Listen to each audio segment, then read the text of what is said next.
Maharashtra news सदैव आपल्यासोबत। बातमी आहे अकोल्याहून।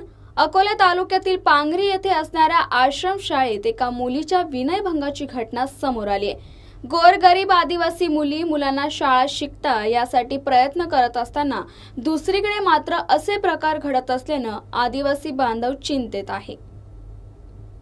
आदिवासी प्रकल्प कार्यालयाच्या अंतर्गत ही आश्रमशाळा चालवली जाते। ही आश्रमशाळा पांगरी गावामध्येच असून शाळेवर असणारा चौकीदार म्हणून काम करणाऱ्या सुशील कुमार पेंडभाजे वय 34 या कर्मचाऱ्याने सर्व विद्यार्थी झोपले असताना एका अल्पवयीन 12 वर्षीय मुलीला झोपेतून उठवून सदर मुलीला हात धरून शाळेच्या पाठीमागे नेऊन तिच्याशी अंगलगट करत बलात्कार करण्याचा प्रयत्न केलाय। असा प्रयत्न आरोपी हा 2015च्या दिवाळीपासून करत होता। आरोपी वेळोवेळी या मुलींना कोणाला काही सांगू नये यासाठी धमकी देत असे। मात्र असह्य झालेल्या मुलीने हा प्रकार घरच्या आणि गावकऱ्यांच्या कानावर घातल्यानंतर पीडित मुलीच्या घरच्यांनी आणि गावकरी यांनी पोलीस स्टेशनला धाव घेतली। घटनेची माहिती कळताच अकोले पोलीस स्टेशनचे पीआय श्री नारायण वाखारे यांनी धाव घेऊन घटनास्थळी पंचनामा केला आणि मुलीला वैद्यकीय उपचारांसाठी दाखल केले।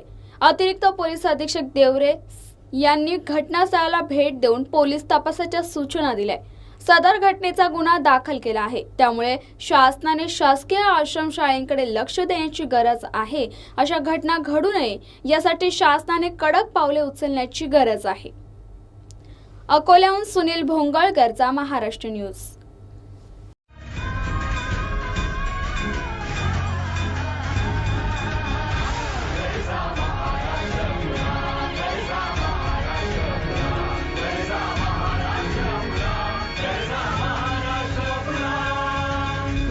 महाराष्ट्र न्यूज सदैव आपल्यासोबत।